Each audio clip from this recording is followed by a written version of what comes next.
Observar essas imagens, elas abrangem uma parte da termodinâmica que envolve as trocas de calor e ocasionam com isso as transformações, algumas vezes mudanças de estado físico, algumas vezes reações químicas.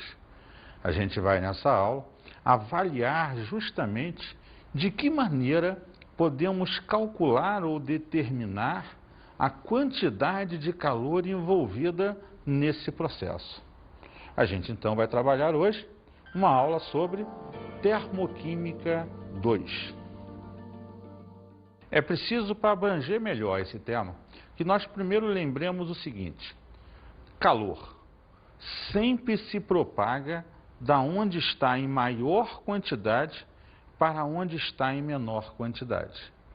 E o que a gente vai determinar é, ao longo de um processo químico, se essa reação liberou o calor ou absorveu e qual foi a quantidade de calor liberada ou absorvida. Vamos então observar a ação desse calor. Calor, trabalho, temperatura, Q igual a mc delta θ. Perceba, quando se fala em calor, em energia, você necessariamente, ao fornecer calor a um processo químico, você aumenta a cinética das moléculas. E se você aumenta a cinética, você agita essas moléculas, logo mexe na temperatura e promove o que a gente chama de trabalho. Um trabalho que vai ser medido em função da quantidade de calor que você forneceu ou não. Daí aquela fórmula ali embaixo.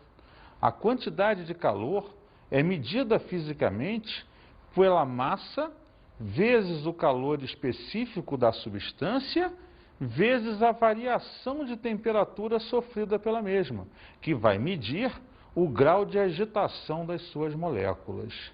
Essa é a base do processo de cálculo de calor. Como princípios fundamentais, temos que a energia, calor, flui de um corpo de maior temperatura para outro de menor temperatura, exceto nas mudanças de fase.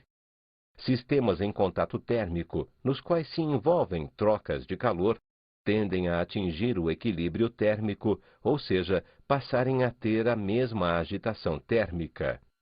Observe então que, como princípios de termodinâmica, esse calor sempre se propagará de onde tem mais para onde tem menos.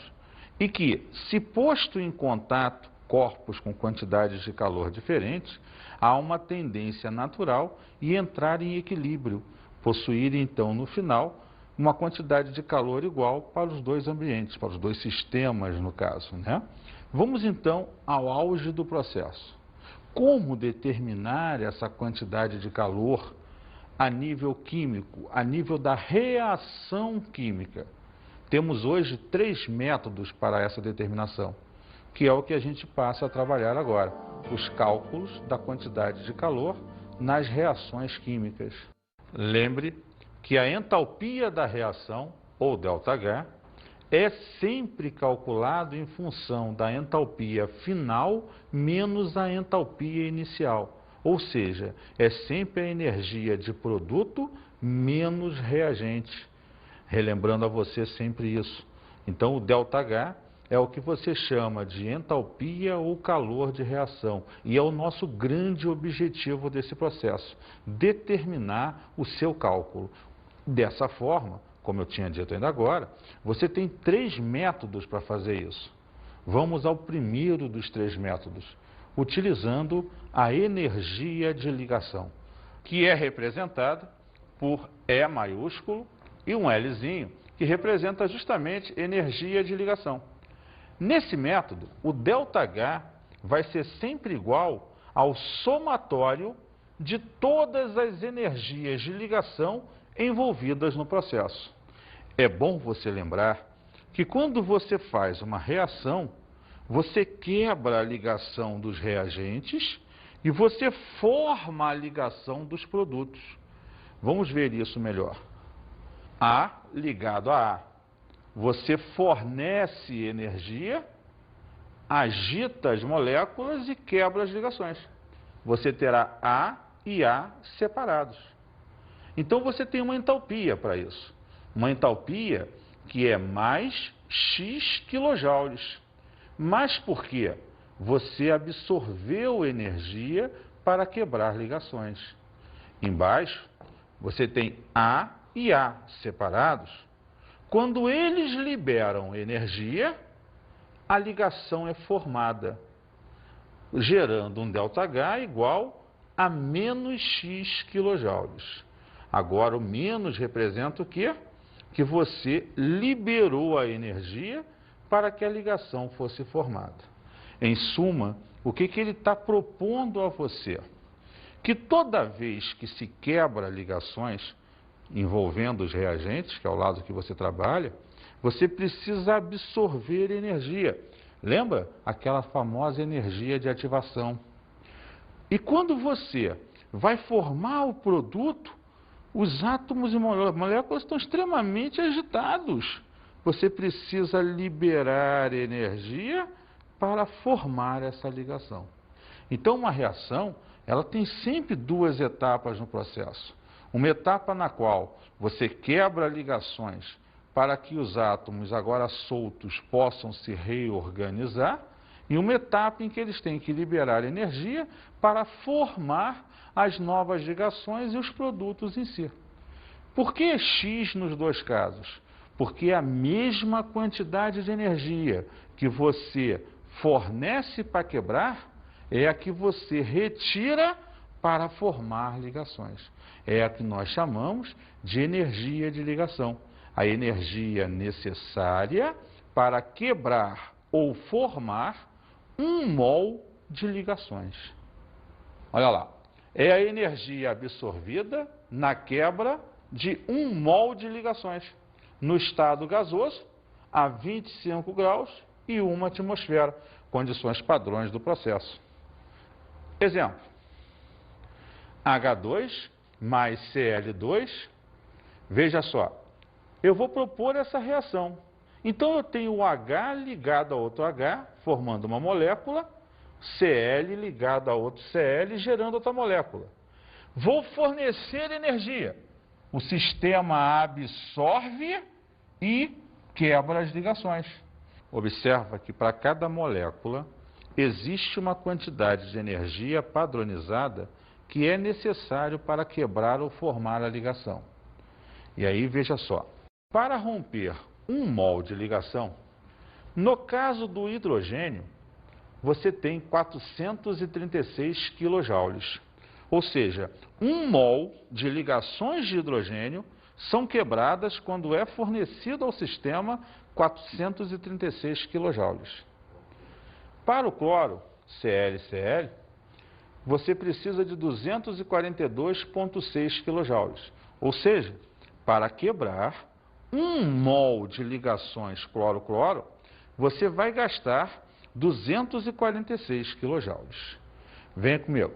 A energia total absorvida, então, foi a energia que quebrou 1 mol de ligações do H2, 436, e 1 mol de ligações do cloro, 242,6. Isso é igual a 678,6 quilojoules. Veja, eu determinei no membro dos reagentes a quantidade de energia que eu gasto para quebrar as ligações. Agora eu tenho que ir para onde? Para o produto. Eu tenho que avaliar o quanto de energia eu vou liberar para formar os produtos. Vem comigo. Eu vou formar 2 de HCl. Ora, cada mol, cada HCl, eu vou gastar, no sentido de liberar, uma quantidade de energia. Então eu vou avaliar aqui a energia liberada na formação das ligações. Para formar 1 mol de ligação, HCl, você precisa de 431,8 kJ. Como eu vou formar 2 mols, eu vou gastar 2 vezes 431,8, 863,6 kJ. Então veja só, eu gastei, no sentido de absorver, energia absorvida, uma quantidade para quebrar as ligações. Agora eu te mostrei que eu gastei uma certa quantidade de energia sendo liberada para formar ligações. Perceba você que a quantidade liberada foi maior que a quantidade absorvida. O que então determina para mim que essa reação é exotérmica. Perceberam então pelos valores mostrados que o quantitativo de energia que se liberou no processo foi maior que o quantitativo de energia que se absorveu. Portanto, a reação é exo. E se é exo, a entalpia final tem que ser negativa. Lembre que liberar está associado ao sinal negativo. Vamos ver então esse valor final da energia. Valor maior, que foi no caso liberado, menos o valor menor, que foi o absorvido. Então está lá, 863,6 menos 678,6. Ou seja, 185 quilojoules foi a quantidade de energia liberada. Se liberada, sinal de menos. Então o ΔH da reação vai ser qual? A menos 185 quilojoules. Então, para que você reaja o H2 mais o Cl2, dando 2 de HCl, você tem que liberar 185 quilojoules para essa reação acontecer. A tabela a seguir mostra alguns valores de energia de ligação das substâncias em quilojoule por mol. Observa que foi dado a você, nessa tabela, alguns exemplos de substâncias escolhidas aleatoriamente e da quantidade de energia envolvida no sentido de quebrar ou formar 1 mol de ligações. Lembrando sempre que, se trabalhado como reagente, você vai quebrar as ligações da substância. Isso significa absorver energia. Se trabalhada a substância como produto, você vai formar as ligações da substância. Então, vai ser um processo exo e vai liberar energia. Então, você perceba sempre quando a substância da tabela estiver sendo usada como reagente ou como produto.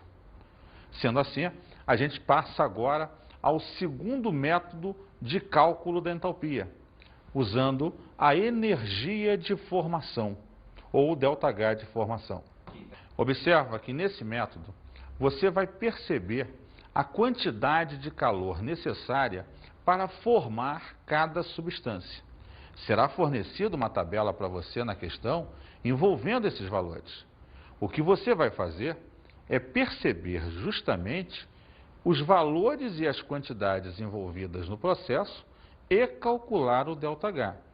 Como é uma variação, lembra sempre que variação é a energia final menos a inicial, ou energia dos produtos menos a dos reagentes.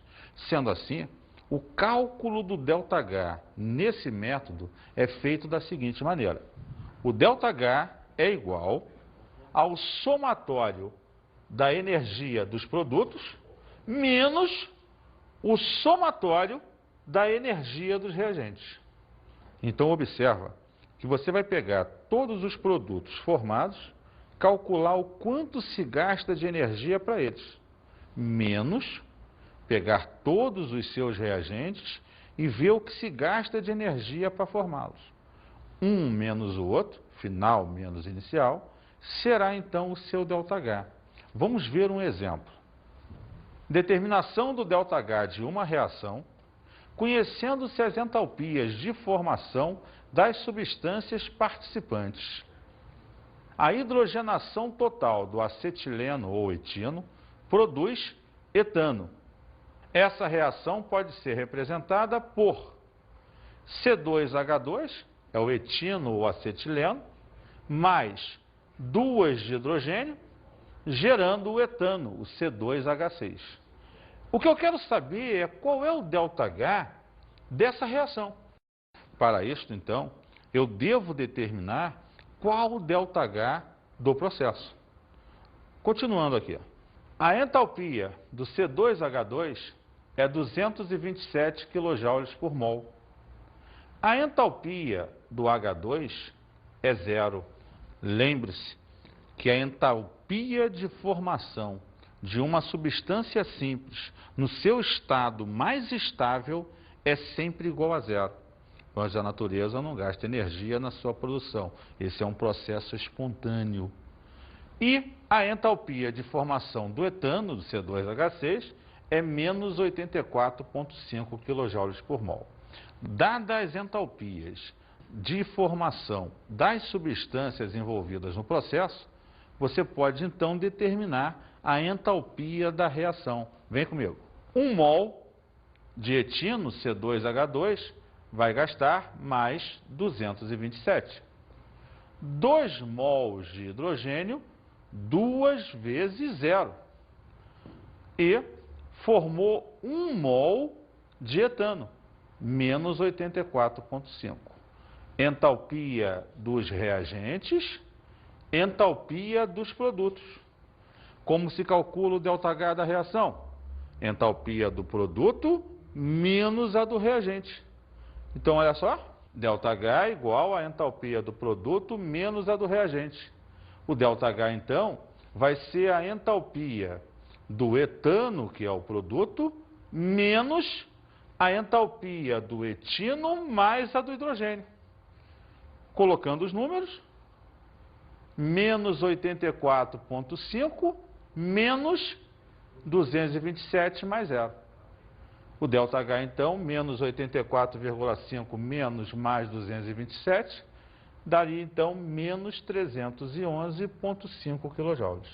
Então, nesse método, perceba que basta você olhar cada substância da reação, pega o ΔH de todas elas, soma o produto menos soma dos reagentes. E com isso você determinou a entalpia da reação química que você quiser. Observa que passado o primeiro método, passado o segundo método, em todos eles tu não tem que decorar esses números.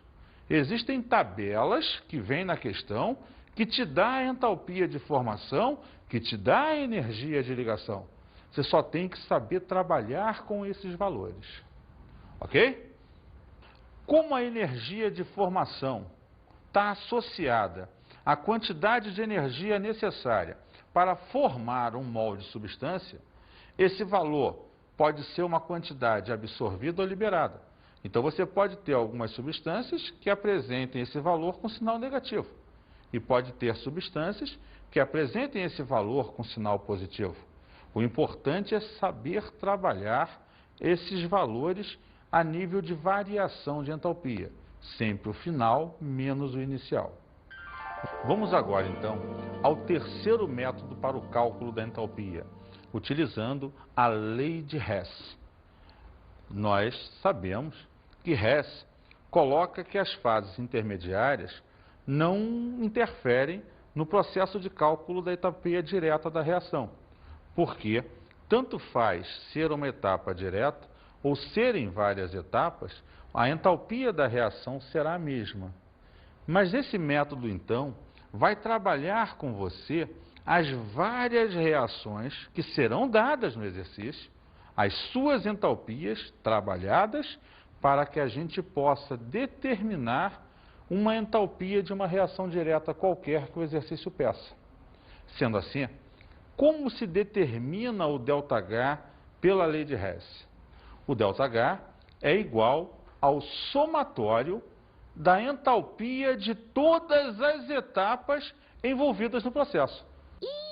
Professor, não sei se entendi. Dá para explicar melhor esse tal de cálculo de entalpia?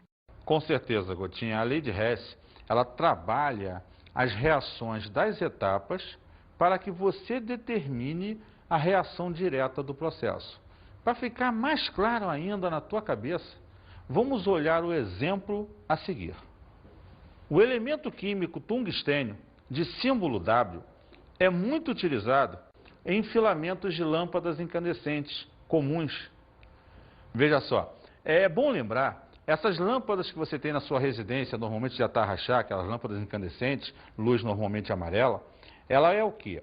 É uma resistência por onde a energia elétrica passa, a dificuldade em passar aquece o filamento, encandece e acende, iluminando o ambiente. Aquele filamentozinho é feito de um material chamado tungstênio, um elemento químico. É também interessante a outra aplicação do tungstênio, as canetas esferográficas, seja de qualquer marca, pega a pontinha dela, aquela bolinha na ponta da caneta é feita de tungstênio. É uma outra aplicabilidade desse elemento, que é um metal bem duro, bem resistente, e que a tinta corre por essa bolinha, ficando no papel para você escrever. Continuando. Quando ligado a elementos como carbono ou boro, forma substâncias quimicamente inertes e duras. O carbeto de tungstênio, WC, é muito utilizado em ponteiras de ferramentas como perfuratrizes, esmeris, lixas para metais, etc. Essa substância pode ser obtida pela reação. Repara, numa questão de concurso, essa é a parte quente da jogada. Se você quer calcular a entalpia, a reação é fundamental no processo. Presta atenção, carbono, grafite mais tungstênio produziu o carbeto de tungstênio. A partir das reações a seguir, calcule a entalpia de formação para o WC. Veja só, ele quer a entalpia dessa reação que ele deu. Ele vai te dar, então, etapas para que você possa trabalhar e, através das etapas, chegar ao cálculo desse ΔH. Vamos ver as etapas do processo dados. Tungstênio mais oxigênio forma o óxido de tungstênio. A entalpia dessa reação, dessa etapa, é menos 840 kJ por mol. O grafite mais o oxigênio forma o CO2. A entalpia dessa reação é menos 394 kJ por mol. E o carbeto mais o oxigênio gera o óxido de tungstênio e o CO2. E para essa reação, a entalpia é menos 1.196 kJ por mol. Então, temos como opções para esse exercício, letra A, menos 19 kJ por mol. Letra B, menos 38 kJ por mol. Letra C, menos 2.430 kJ por mol. Letra D, mais 38 kJ por mol. Letra E, mais 2.430 kJ por mol. Sendo assim, temos que perceber os pontos necessários de se observar ao longo dos dados fornecidos. A primeira reação, para sabermos aonde queremos cada substância do processo. E trabalhar as reações nos dados de forma a chegar ao que você quer. Vamos lá, resolução. Devemos trabalhar com as três equações cujos ΔHs foram fornecidos a fim de obter o ΔH da reação desejada, que é aquela primeira. Observe nesse quadro as reações que foram fornecidas nos dados do problema e a reação inicial a qual se quer o ΔH. Veja só, eu preciso do carbono no primeiro membro da equação. Eu acho carbono na reação 2. E já do lado que eu quero. Então eu vou repetir essa reação. Eu preciso do tungstênio antes da seta. Eu acho o tungstênio na primeira reação. E já está antes da seta. Eu repito essa reação. E eu preciso do carbeto de tungstênio, WC, depois da seta. Eu encontro ele na terceira, mas ele está do lado errado, eu quero ele depois da seta. Então eu inverto a posição dessa reação. É importante lembrar que toda vez que você trabalha com a lei de Hess, ele lhe permite multiplicar por 2, por 3, por 10, dividir, inverter a reação, para que você possa obter as substâncias que você quer na quantidade que você precisa e na posição que você deseja. Sendo assim, vamos lá. Para determinarmos o ΔH da reação desejada, devemos, primeiro, ou letra A, manter a primeira para termos o tungstênio no lado dos reagentes, o que nós falamos.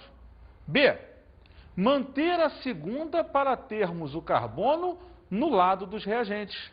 E C, inverter a terceira para termos o WC no lado dos produtos. Na primeira reação, o tungstênio está no primeiro membro. Na segunda reação, o carbono grafite está no primeiro membro. E na terceira reação, o carbeto de tungstênio, WC, está no segundo membro. Temos as substâncias nas suas devidas proporções e no membro que nós precisamos.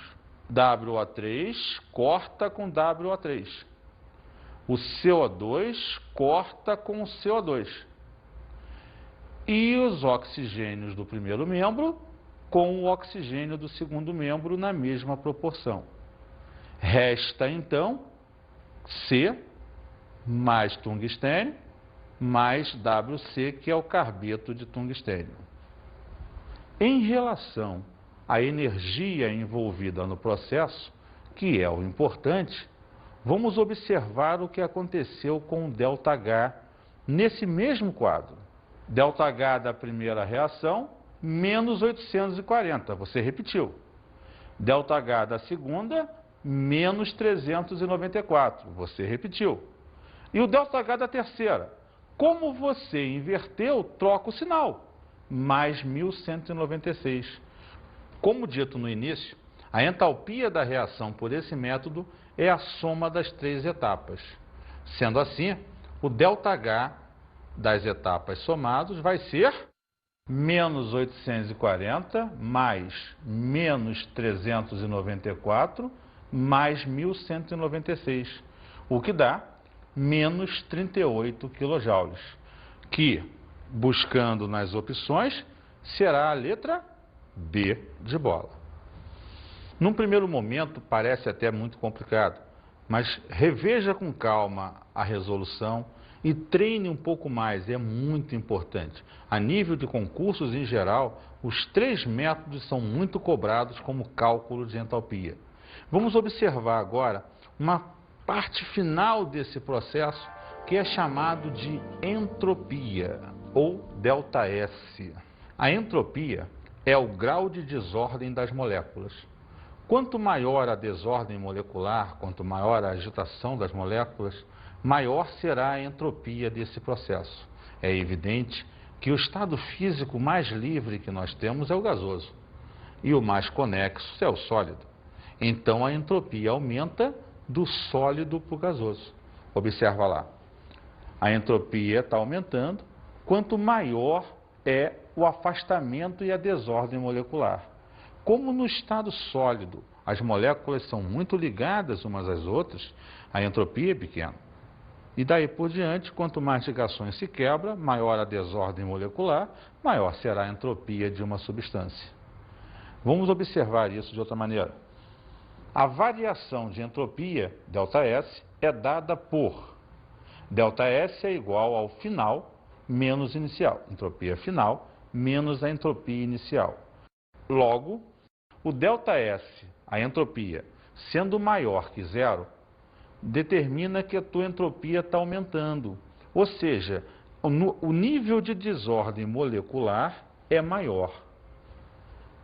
Se o ΔS é menor que zero, significa que naquela reação a entropia diminui, porque houve uma diminuição da desordem molecular. Veja esse exemplo que interessante. Carbonato de cálcio, CaCO3, produzindo o CaO, o óxido de cálcio, mais o CO2 gasoso. Repara que você partiu de uma quantidade de CaCO3.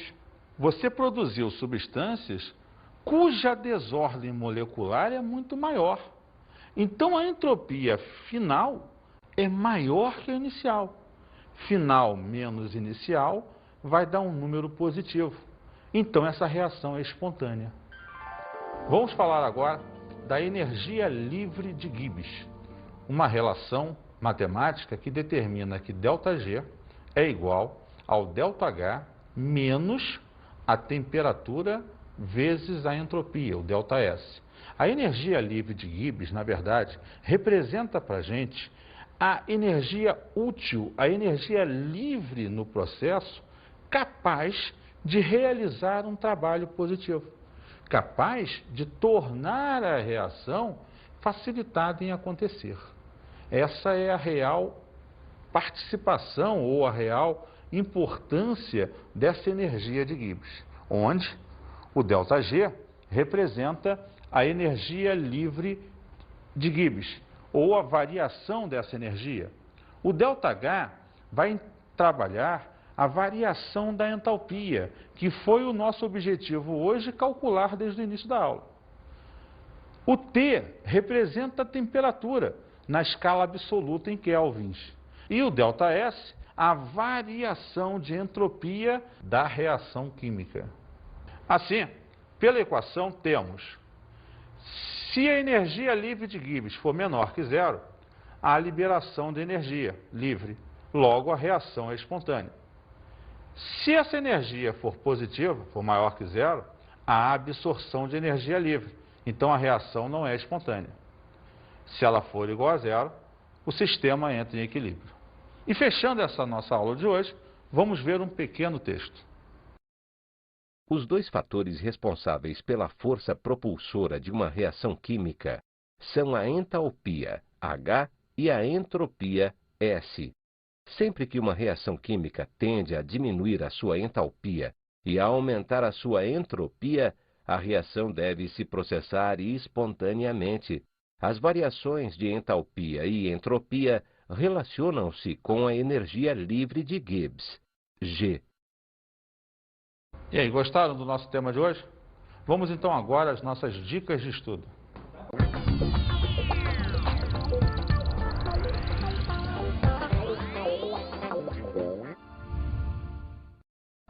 É muito importante você treinar bastante exercícios que envolvam os 3 métodos do cálculo da entalpia.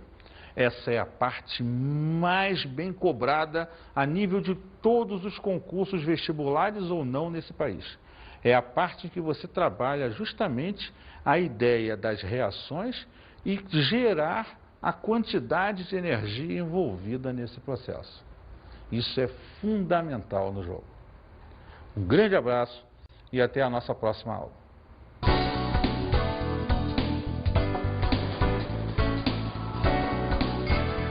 Na aula de hoje estudamos como calcular a entalpia de uma reação. Dada a entalpia de uma reação, existem 3 métodos para o seu cálculo. Utilizar-se da energia de ligação das substâncias, utilizar-se da energia de formação ou das etapas de um processo através da lei de Hess. Todos 3 são muito importantes, trabalhar muito bem a variação de energia envolvida no processo. E vimos também a entropia e a energia de Gibbs, que envolve o processo de cálculo real, se é espontâneo ou não o funcionamento de uma reação.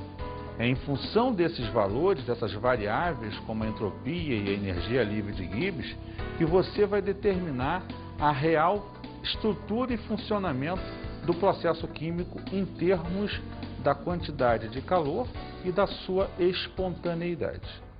Bons estudos!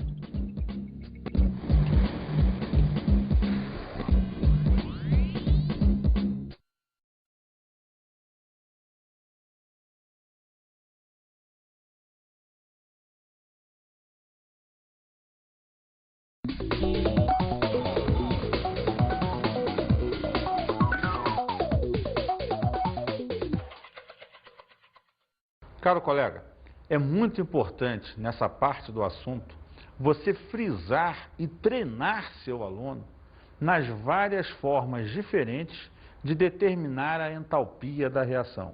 Essa talvez seja a parte cerne do processo termoquímico.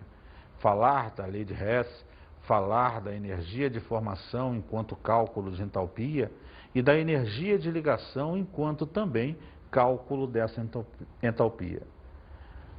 Entropia e energia livre de Gibbs é mais livre, não tem tanta importância. Enfatize os cálculos de entalpia com certeza. Um grande abraço e até o nosso próximo encontro.